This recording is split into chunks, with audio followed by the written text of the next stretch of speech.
Sit down properly. Raise your right hand if you want to answer. Raise your hand if you want to answer. Last, Listen to the teacher. okay, kailangan makinaw ni teacher. Kailangan makinaw ni teacher. Okay, so now, who can recall our previous topic in mathematics? Anyone?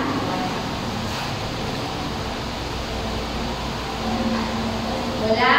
The teacher. Wala. Teacher. Yes? Very good. Quadrilateral. Give me one example of quadrilateral. Square, teacher. Very good. Square. So now, I have here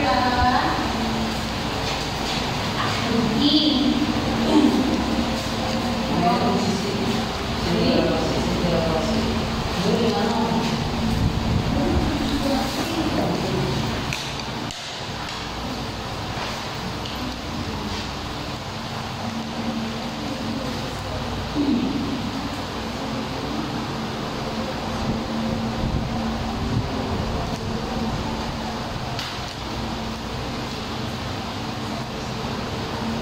Is ready, everyone?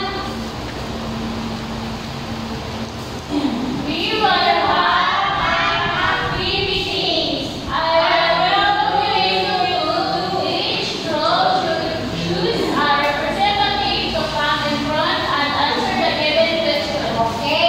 So, i-divide na mo ito. Dari ang group 1, dari ang group 2. So, mo ninyong ansiran.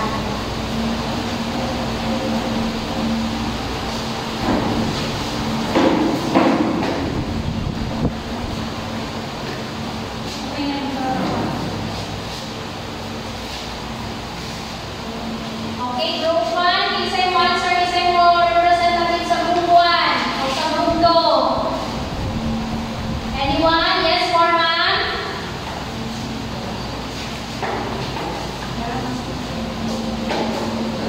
Sa group 2, Mamaw? Mamaw. Yes.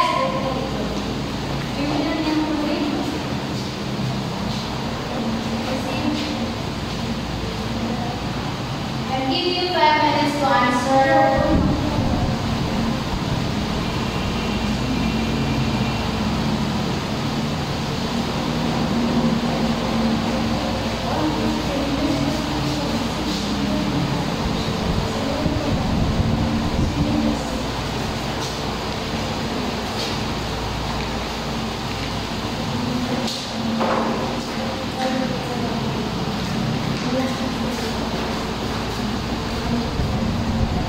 Okay, very good. Kinsay maka-explain sa group 1. Yes, Mata? Teacher, negative 10. Come here in front. Ang answer which is the negative 100. It's because the negative 10 times positive 10 which is equals is negative 100.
Okay.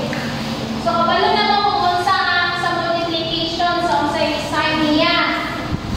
Kabalo ba? Yes, teacher. So, like for example, ang sa multiplication. So, now class, I have an objectives. Okay, please read, everybody. Illustrate. At the end of teaching periods lesson, the learners will be able to illustrate the difference of multiplication and division on the set of integers. Perform multiplication and division integers. Relate the real-life situation, the basic concept of multiplying and dividing integers. Okay, very good. So now, like for example, so sa akong ingon, for example, positive 3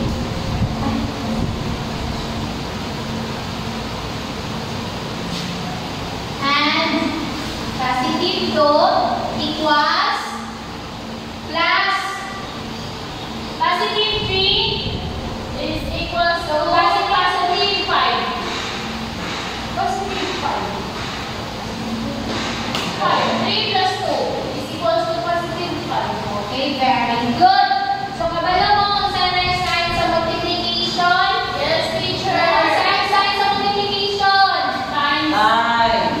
Times. Ang sa division?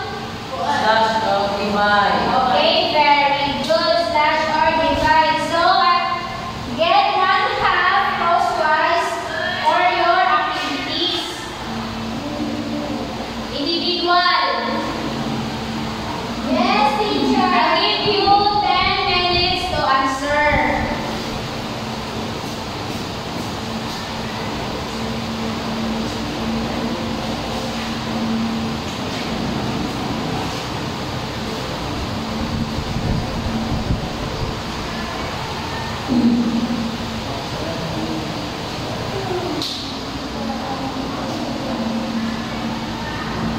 Tawag ko ang estudyante, manin sa front, alam mo answer.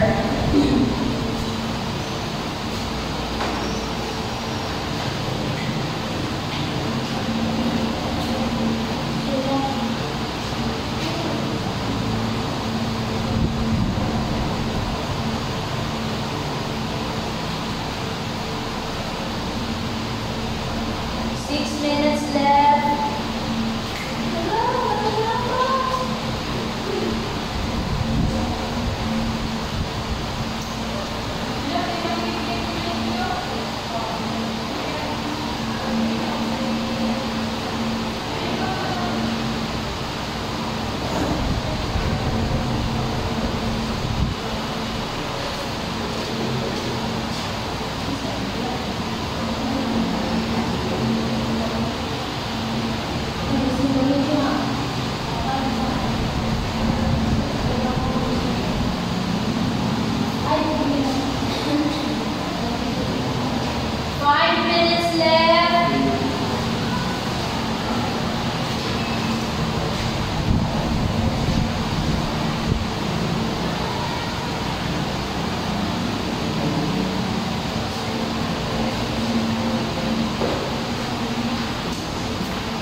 Yes, Mama. Yes. 7.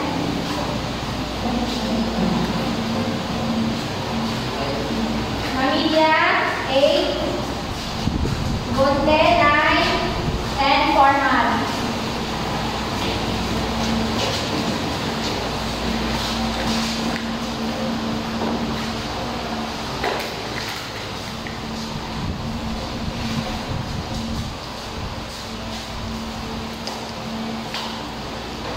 Okay, very good.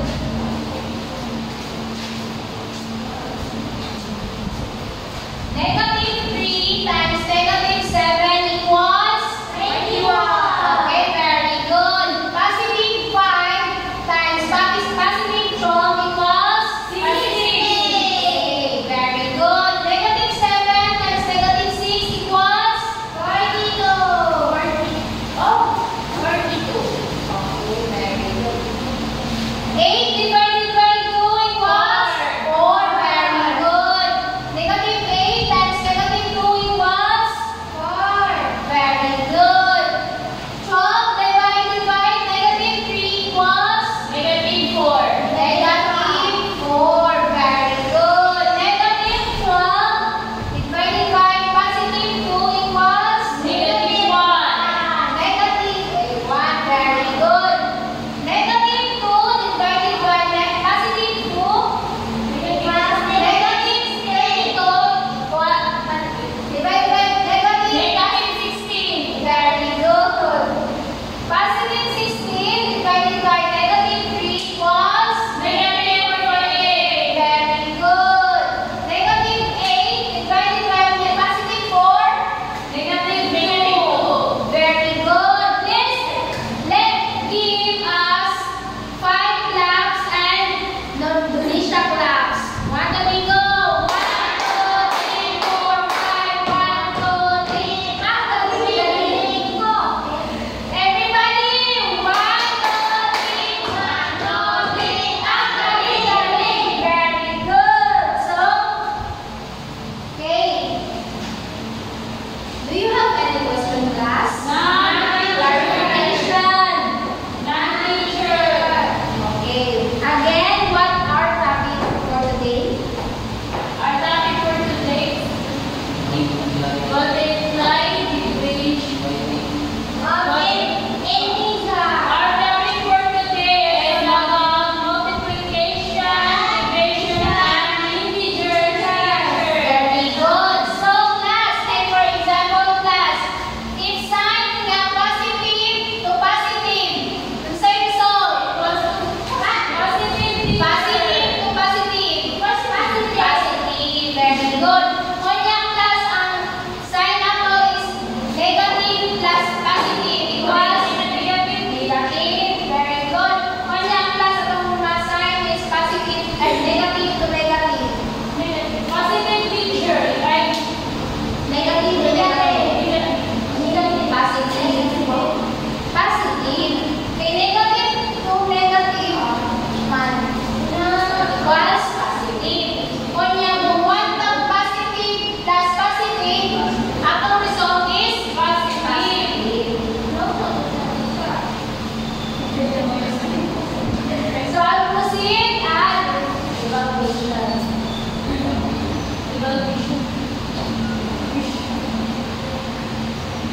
Okay, please read. Direction. In a pile of paper, write the correct answer of the following given integers. Okay. So I'll give you 5 minutes to answer.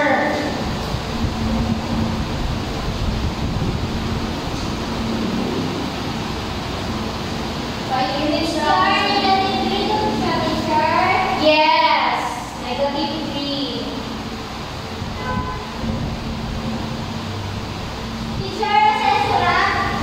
So 1/4.